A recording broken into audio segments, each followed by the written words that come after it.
अस्सलाम वालेकुम। आज हम मौजूद हैं मोहम्मद साद के साथ, जो फरहान बिल्डर एंड डेवलपर्स के एमडी हैं। तो आज हम उनसे कुछ मालूमात और डिस्कशन करेंगे बाबर अहमद स्टडी के हवाले से। कैसे साद, कैसे हैं अस्सलाम आप? वालेकुम इमरान भाई, बहुत शुक्रिया आपकी तशरीफ़ लाने का। सर तो थैंक यू। अभी हम चाहते हैं कि हम आपसे कुछ सवालात का सिलसिला स्टार्ट करें। बिल्कुल तो सर, बिल्कुल कह रहे बिल्कुल हैं? आप कुछ भी सवालात कर सकते हैं, जो आपके दिल में है, जो आपके दिमाग में है, जो चीज़ पूछनी है आप पूछ सकते चलें लेट्स स्टार्ट। साद, हमें बाबर अहमद के बारे में थोड़ा इंट्रोडक्शन बताएँ। हैं। इमरान भाई, बहुत शुक्रिया आपके तशरीफ़ लाने का। बाबर अहमद हाउसिंग सोसाइटी के हवाले से बात करें तो ये सोसाइटी स्कीम 45 में वाक़ है। अगर मैं इसके करीब आपको एक लोकेशन बताऊँ तो गुलशन मेमार से सिर्फ इसका 8 मिनट का फ़ासला है। बैक साइड वाले रोड से आप 8 मिनट पर जो है बाबर अहमद हाउसिंग सोसाइटी पहुँच जाते हैं। जहाँ तक सोसाइटी की एक बात है, ये बिल्कुल मेन रोड पर सोसाइटी है, मेन M10 रोड पर सोसाइटी है और इसको डिज़ाइन इस तरह किया गया है कि जितनी भी गलियाँ हैं, जितने भी इसका इंफ्रास्ट्रक्चर रखा गया है, हर गली को एक सेपरेट एमिनिटीज़ दी गई हैं, जो कि इसकी एक मुनफरिद बात है। तो हम लोगों को इसमें इन्वेस्ट करके क्या फ़ायदा है? देखिए, अगर आपका ये सवाल है कि बाबर अहमद में क्यों इन्वेस्ट करें जब इतने सारे 100 गुना ज़्यादा ऑप्शंस और देखिए, जब बंदा इन्वेस्टमेंट कर रहा होता है, तीन इंपॉर्टेंट फैक्टर्स जो है वो सबसे इंपॉर्टेंट होते हैं। एक लोकेशन, एक डेवलपमेंट और एक डॉक्यूमेंटेशन।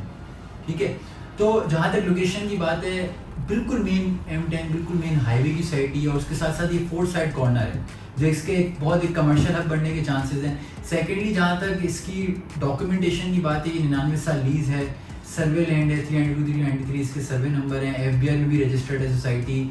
सेकेंड, इसमें NOC फॉर बाउंड्री वॉल भी इशू कर दी गई है। थर्डली, इसकी जो है वो डेवलपमेंट की जहाँ तक मैं बात करूँ तो पिछले 11 से 12 महीने पर यहाँ पर जो डेवलपमेंट हुई उसमें land cleaning, Bush cutting, corner road, side office, street light, ये सब काम हुए और इंशाल्लाह जो आगे जल्द ही जो है वहाँ पर बाउंड्री वॉल भी स्टार्ट हो रही है। तो ये जो 3 फैक्टर है, लोकेशन, डेवलपमेंट और डॉक्यूमेंटेशन, ये तीनों चीज़ों में ये जो है इसको एक एज हासिल है और ये कम्पिटिटिव जो सोसाइटीज़ हैं उससे ये काफ़ी बेहतर है as compare to other societies. तो प्राइस कंपैरिजन क्या है आस-पास की सोसाइटीज़ का?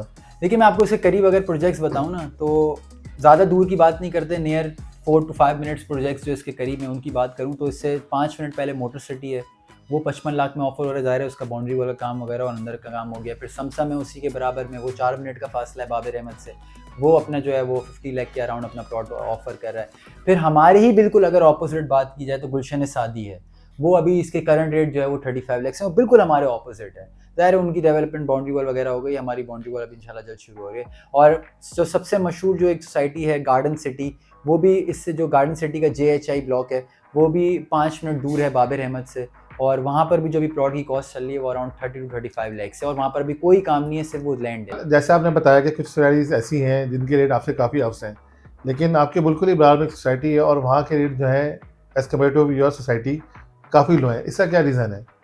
देखिए इमरान भाई, मैं समझ गया आप किस सोसाइटी की बात कर रहे हैं, मैं बिल्कुल, मुझे उसकी नॉलेज है, अवेयरनेस है। देखें, प्लॉट मिलने को तो 3, 4, 5 लाख का भी मिल जाता है उस इलाके में, बट बात यह है कि पिछली बात मैं अपनी दोहराऊंगा कि जब बंदा इन्वेस्टमेंट कर रहा हो, क्यों इन्वेस्टमेंट की जाए बाबर अहमद में, मैंने 3 चीज़ें हाईलाइट की थी: लोकेशन, डेवलपमेंट और डॉक्यूमेंटेशन।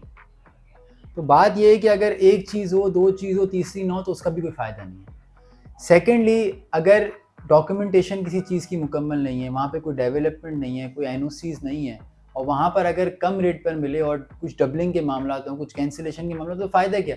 अगर किसी भी सोसाइटी को ऐसे करना हो, वो अपने एक प्लॉट 2 बार 3 बार बेचे तो वो अपना प्लॉट 6 लाख का भी बेच सकती है। किसको शौक है अपना कीमत ज़्यादा बेचने का और लोगों को बताने का? सबको यह है कि यार हम कम से कम कीमत में ज़्यादा से ज़्यादा चीज़ें बेचें। लेकिन क्या है, अगर आप वही चीज़ देखें, आप करीब सोसाइटीज़ देखें, उससे ऐसे वो उस प्रोजेक्ट को आप छोड़ दें, पिछले 5 प्रोजेक्ट से होते हुए आते हैं ना बाबर अहमद, ऑपोजिट आपके एक प्रोजेक्ट है, वो 45 लाख का बिक रहा है, आपसे थोड़ा सा पहले 50 लाख का बिक रहा है, 45 लाख का बिक रहा है। आज गार्डन सिटी का JHI ब्लॉक जो बाबर अहमद से 3 से 4 मिनट दूर है, वहाँ 35 लाख का बिक रहा है। क्यों बिक रहा है? कोई वजह है ना। इस में क्या डेवलपमेंट आप लोगों ने की है? देखिए, बाबर अहमद हाउसिंग सोसाइटी अगर पिछले 11 से 12 महीने की पिछली डेवलपमेंट देखी जाए तो यहाँ पर land levelling, bush cutting, land cleaning, corner roads की construction, site office, street light और ये सारे जो हैं अभी मामला वहाँ पर हुए हैं और प्लांटेशन वगैरह भी ताकि थोड़ी बहुत की गई है कॉर्नर रोड्स पर। ये सारी अभी स्टेप से गुजरा डेवलपमेंट के और इंशाल्लाह इन द फ्यूचर हमारे बिजनेस प्लान में भी चीज़ें डली हुई है कि हमने अगस्त 2023 से लेकर सितंबर 2024 तक क्या काम करना है। उसमें हमारा सबसे बड़ा स्टेप जो आ रहा है वो बाउंड्री वॉल का आ रहा है और इंशाल्लाह उसकी जो है वो NOC भी ले ली गई है और जल्द आपको वहाँ पर जो है वो बाउंड्री वॉल होते हुए दिखेगी। पोजीशन टाइम क्या है आपकी सोसाइटी का? लेकिन बाबर अहमद हाउसिंग सोसाइटी वो 50 एकर्स पर है और वहाँ पे सारे 120 स्क्वायर यार्ड्स की प्लॉट्स हैं। तो जहाँ तक कंपेरेटिवली दूसरे प्रोजेक्ट्स की बात है, ये प्रोजेक्ट छोटा है और ये इंशाल्लाह जल्द डिलीवर होगा। बट जो हमने पोजेशन टाइम यहाँ पर सोसाइटी ने रखा है वो 2.5 से 3 साल में इंशाल्लाह इसका इतना काम हो जाएगा कि लोग आसानी के साथ पोजेशन लेके अपना घर बना सकते हैं। साहब मुझे एक बात बताएं, अक्सर सोसाइटीज़ में हमने देखा है कि सोसाइटीज़ के अंदर ही कमर्शियल भी अंदर ही शामिल होते हैं, तो आपका कोई ऐसा प्लान है आपकी सोसाइटी के अंदर कि कमर्शियल बिल्कुल एक सेपरेट एंटिटी हो, ताकि लोगों की जो है एक अक्सर लोग होते हैं जो अपनी प्राइवेसी चाहते हैं और चाहते हैं कि सोसाइटी एक काम और पीस माहौल में रहे। देखिए मैंने बहुत अच्छा सवाल है। काफ़ी स्कीम 33 में भी ऐसी सोसाइटीज़ हैं जिनको कमर्शियल अंदर दे दिए गए और वो एक जो है एक दड़बा बन गया है, आप उसको कह सकते हैं कि रश वाली ट्रैफिक हो गया बिला वजह का, और वहाँ पर बैठ रहे हैं, कोई वहाँ पे गैदरिंग लग रही है, फैमिली के लिए एक माहौल सूटेबल नहीं होता। अच्छा, बाबर अहमद के अंदर लोकेशन की बात है, ये है ही बिल्कुल मेन रोड की सोसाइटी, तो उसका प्लान ही इस तरह का है कि जितने भी कमर्शियल हैं वो बिल्कुल मेन हाईवे पे रख दिए गए। एक तो उससे वो सोसाइटी का पूरा एक कमर्शियल सेक्टर बहुत बड़े आउटलेट्स इन द फ्यूचर जब भी वो सेक्टर वहाँ का बनता है तो बनेंगे। सेकेंडली उस कमर्शियल का कोई अंदर से वास्ता ही नहीं होगा, कोई रेजिडेंट से वास्ता ही नहीं होगा, वो बिल्कुल मेन हाईवे पे टावर्स होंगे जहाँ पे आउटलेट्स होंगे नीचे, और सोसाइटी के अंदर मुदाखलत नहीं होगी। तो उससे तो सोसाइटी की एक रौनक भी बढ़ेगी, सोसाइटी की वैल्यू भी बढ़ेगी, और कमर्शियल वालों को अलग बेनिफिट है और जो अंदर रहने वाले हैं उनको एक अलग प्राइवेसी है। सोसाइटी में कितने पार्क्स, मस्जिद और स्टेडियम या प्ले ग्राउंड वगैरह आपने जो है प्लान किए? देखिए एम्यूनिटीज़ की जहाँ तक बात है, जो बाबर अहमद अभी एम्यूनिटी ऑफर कर रहा है सोसाइटी को, मैंने आपको पहले ही बताया कि डिज़ाइन ही बिल्कुल इस तरह किया गया कि तकरीबन हर गली में एक सेपरेट पार्क दिया गया है मिनिमम, ताकि हर किसी के पास एक जितने भी रहने वाले गली में उनको एक सेपरेट पार्क भी मिले।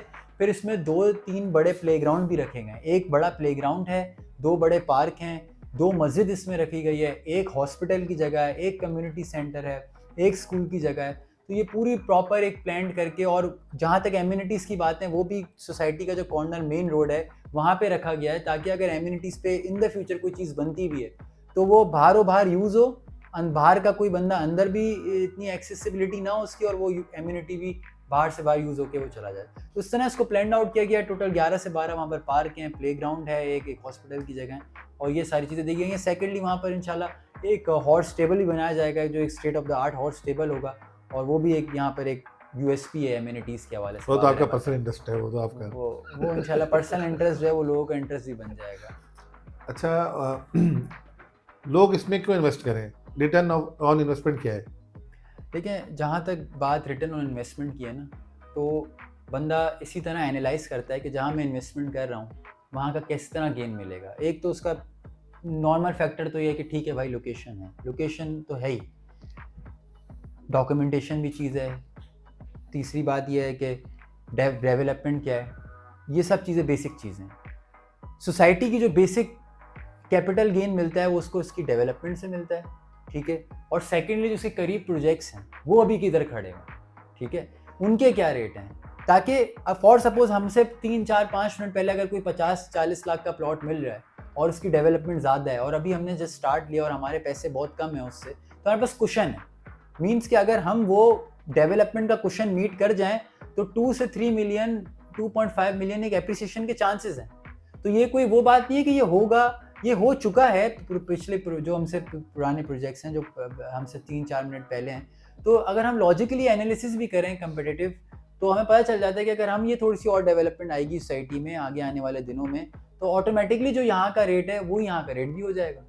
तो इस तरह बहुत आसान है कैपिटल गेन वहाँ का एनालाइज करना, और उसको तो फिर खैर लोकेशन बिल्कुल मेन रोड की मिली हुई है, तो इंशाल्लाह बहुत चांसेस हैं, क्योंकि जो कनेक्टिविटी एरियाज़ हैं, Maymar, Sarjani town, main highway, तो इंशाल्लाह आगे आने वाले सालों में काफ़ी तेज़ी से जो है एप्रिसिएशन देखने को मिलेगी।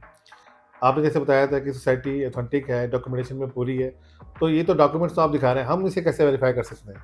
देखें बाबर अहमद कोई ना बिल्डर प्रोजेक्ट है ना किसी की एंटिटी है, ठीक है, ये एक कोऑपरेटिव सोसाइटी है जो कि एक कोऑपरेटिव के एक्ट के थ्रू मैनेज की जाती है। इधर एक मैनेजमेंट कमेटी होती है, वो इसको लुक आफ्टर करती है, इसकी चीज़ों को, इसकी डेवलपमेंट को, इसकी डॉक्यूमेंटेशन को, इसकी ड्राफ्टिंग को। जहाँ तक सोसाइटी की एक बेसिक डॉक्यूमेंट्स की बात है, 99 साल लीज़ होना, सर्वे लैंड होना, FBR में रजिस्टर्ड होना, NOC होना, जो काम हो रहे हैं, क्योंकि कोऑपरेटिव सोसाइटी में आपको NOC for sale, NOC for marketing लेनी पड़ती, बल्कि जो आप डेवलपमेंट करते रहते हो वो आपको गवर्नमेंट NOCs देती रहती है और अपने डेवलपमेंट के स्टेप्स को आगे मूव ऑन करते हो। तो जो जैसे फॉर सपोज लीज़ का जो अमल है वो बोर्ड ऑफ रेवेन्यू से आप वेरीफाई कर सकते हैं। सर्वे नंबर है वो आप बोर्ड ऑफ रेवेन्यू से वेरीफाई करा सकते हैं। जहाँ तक लीज की बात है वो आप डीसी ऑफिस से जाके वेरीफाई करा सकते हैं। एफबीआर में जाके आप जो नंबर होता है कंज्यूमर नंबर, वहाँ जाके चेक कर सकते हैं कि भाई ये सोसाइटी रजिस्टर्ड है या नहीं, वो आपके सामने आ जाएगा। एनओसी फॉर बाउंड्री वॉल है वो आप एमडीए जाके, मली डेवलपमेंट अथॉरिटी जाके खुद जाके, आपके पास सब चीज़ें मौजूद हैं, आप जाएँ पूछें भाई ये एनओसी है, ये वेरीफाई आप कर दें, तो सब चीज़ें वेरिफिकेशन भी हो सकती है ईजिली, और सब जो है वो सबके सामने मौजूद है। ईजिली आप जाके वेरीफाई करके आप मुतमईन होकर फिर आप इसमें डिसीजन ले सकते हैं। Under 2 million, Babar Ahmad why is beneficiary for investor? देखिए अपने इमरान भाई, मैं आपकी बात को अगर समझ लूँगा कि 2 मिलियन के अंडर कराची में बेस्ट इन्वेस्टमेंट कैसे है बाबर अहमद में क्यों इन्वेस्ट करें जब इतने अदर ऑप्शन हैं। मैं आपको बताता चलूँ कि इस बजट में जो अभी कराची में करंटली प्रॉपर्टी ऑफर हो रही है, या तो वो नॉर्दर्न बाईपास की तरफ हो रही है, या तो वो M9 पे हो रही है ऑफर, और M9 पे वहाँ ऑफर हो रही है जो कि हीरा टाउन से भी काफ़ी आगे जगह हैं, जहाँ पे अभी बहुत दूर दूर तक लोग नहीं जा पा रहे ड्यू टू पेट्रोल एक्सेसिबिलिटी, और लाइफस्टाइल जो प्रोवाइड कर रहे हैं, बहुत अच्छी इंफ्रास्ट्रक्चर की सोसाइटी बनी है, वहाँ जब लोग जाना परस्यू नहीं कर रहे तो फिर वो सोसाइटीज़ क्या बेचती हैं।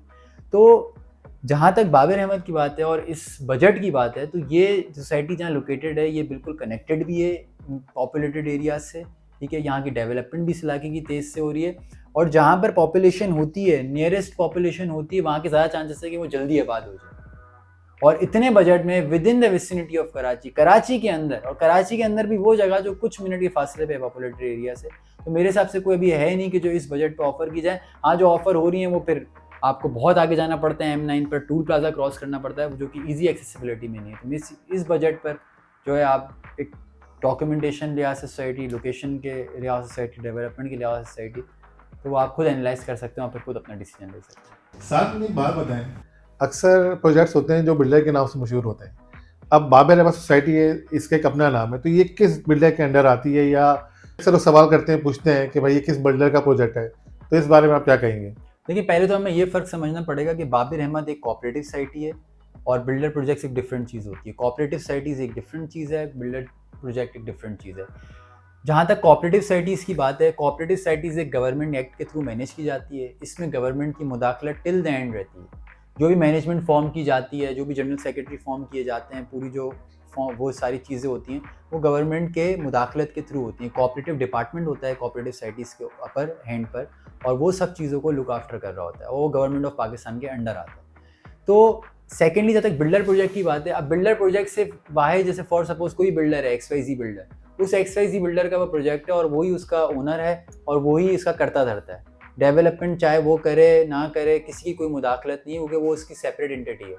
कोऑपरेटिव सोसाइटी में एक ये एडवांटेज है और ये बहुत बड़ी चीज़ है कि इसमें ये नहीं हो सकता कि कोई आए और फ्रॉड करके चला जाए, क्योंकि इसमें गवर्नमेंट की मुदाखलत है। आपको हर साल ऑडिट देना है सोसाइटी को, मैनेजमेंट कमेटी को ऑडिट देना है, मैनेजमेंट कमेटी को काम कराना है, मैनेजमेंट कमेटी को दिखाना, बताना है गवर्नमेंट को क्या काम हुआ। ये जो क्योंकि कोऑपरेटिव सोसाइटी अलॉट ही गवर्नमेंट करती है, तो वो सब चीज़ें अपनी ऑडिट में भी रखती है और अपनी नज़र में भी रखती है। तो ईजिली इतना लोग कहते हैं रियल एस्टेट में फ्रॉड हो जाता है, ये हो जाता है, वो हो जाता है, ज़ाहिर है बिल्डर है, अब वो चला गया तो अब उसको कोई पकड़ने वाला नहीं है। लेकिन अब जहाँ तक कोऑपरेटिव सोसाइटी की बात है, इसमें आप केसेस कर सकते हो, कोऑपरेटिव डिपार्टमेंट जा सकते हो, गवर्नमेंट को परस्यू कर सकते हो, क्योंकि उनके अंडर ये सारी चीज़ें जो वो हो रही होती हैं। साथ जैसे बताया कि ये कोऑपरेटिव सोसाइटी है, तो इससे पहले आपके कौन कौन से प्रोजेक्ट्स हैं?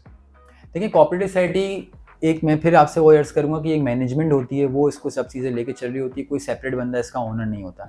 हाँ, जब तक मैनेजमेंट की बात है, मैनेजमेंट का जो एक्सपीरियंस रहा है वो स्कीम 33 में भी मैनेजमेंट जो है वो rock society, Madras society, state bank society और डिफरेंट कमर्शियल प्रोजेक्ट्स पे काम कर चुके हैं, और वही मैनेजमेंट जो है अभी बाबर अहमद को भी लुक आफ्टर करिए। बाबर अहमद का जो है वो टेंडर भी हो चुका है डेवलपमेंट का, हर चीज़ का, चाहे वो इलेक्ट्रिसिटी और रोड, इन सब के टेंडर भी हो चुके हैं, और वो भी उसी कंपनी को दिया गया जिस कंपनी ने स्कीम 33 में भी काफ़ी काम किया है, और उसके ही करीब एक प्रोजेक्ट है मोटर सिटी, वहाँ की भी डेवलपमेंट की है। तो इंशाल्लाह फ्यूचर में आप एक बहुत अच्छे तर्ज अमल की वहाँ पर डेवलपमेंट देखेंगे बाबर अहमद हाउसिंग सोसाइटी। अच्छा, आपके प्रोसेस में डॉक्यूमेंटेशन के अंदर ऐसी क्या चीज़ें जो आपको अदर सोसाइटी से डिफ्रेंशिएट करती है? अच्छा, जहाँ तक इमरान भाई आपका सवाल है ना कि बाबर अहमद हाउसिंग सोसाइटी की डॉक्यूमेंटेशन क्या है, फ़ाइल किस तरह बनती है, फ़ाइल किस तरह सेफ एंड सिक्योर होगी। फ़ाइल तो कोई बना के दे सकता है, कागज़ लगाने हैं, ये करना है, भाई फ़ाइल बन गई। अब उसकी ऑथेंटिसिटी क्या है, वो सेफ एंड सिक्योर किस तरह है। बाबर अहमद हाउसिंग सोसाइटी की आप अगर फ़ाइल देखेंगे, ऑन द रिकॉर्ड है कि उस फाइल में endorse share certificate, endorse allotment order, slips, NOCs, उसके साथ साथ जो डबलिंग और कैंसिलेशन को रोकने के लिए e stamping by government of Sindh कराई जा रही है। उसके अंदर हर फाइल में सेपरेट एक ई स्टैंपिंग हो रही है जो कि कंप्यूटराइज्ड है, जो कि बैक डेट पर नहीं निकल सकती। सेकेंडली, क्योंकि बाबर अहमद एफबीआई में भी रजिस्टर्ड है, तो फेडरल बोर्ड ऑफ रेवेन्यू में जो भी वहाँ फाइल खरीदता है वो टैक्स फाइल करता है बाबर अहमद के अगेंस्ट उस फाइल का अपने ही नाम से। तो एफबीआई में भी वो ट्रांजैक्शन रिकॉर्ड होती है, ई स्टैंपिंग के भी रिकॉर्ड में जाती है, बाकी सारी डॉक्यूमेंटेशन जो लगते हैं, अखबार में ऐड भी जाता है कि कौन फाइल खरीद रहा है। प्रॉपर एक तरीके से गवर्नमेंट के जो डॉक्यूमेंटेशन है और उनको भी अथॉरिटीज को कंसर्न रखते हुए पूरी बाबर अहमद सोसाइटी की फाइल बनती है। ऐसा नहीं है कि बस वो कुछ कॉपीज लगाई, अलॉटमेंट ऑर्डर्स लगाए और फाइल आपको दे दी गई। प्रॉपर प्रोसेस के थ्रू बन के आपको फाइल मिलती है। साथ मुझे एक चीज़ और बताएं कि अभी जो बजट अनाउंस हुआ है और उसमें जो प्रॉपर्टी टैक्स वगैरह ऐड हुए हैं, तो इससे बाबर अहमद पे क्या फ़र्क पड़ रहा है? मतलब प्राइस में कमी है, प्राइस में इजाफा है क्या? एक एंड यूजर के इसमें देखें क्या इफेक्ट हो रहा है कि एंड जाहिर है प्रॉपर्टी पे काफ़ी सुनने को आजकल हर जगह टैक्सेस बढ़ गए, ये हो गया वो हो गया, अब प्रॉपर्टीज़ नहीं बिकेंगे। ऐसा नहीं, जो बाबर अहमद सोसाइटीज़ जितनी बजट में सोसाइटीज़ मिलती हैं वो अंडर 5 मिलियन ही आती हैं, बहुत कम उसकी गैजेट वैल्यू होती है और उसके अगेंस्ट टैक्स होता है, और वो टैक्स चेंज हुआ ही नहीं।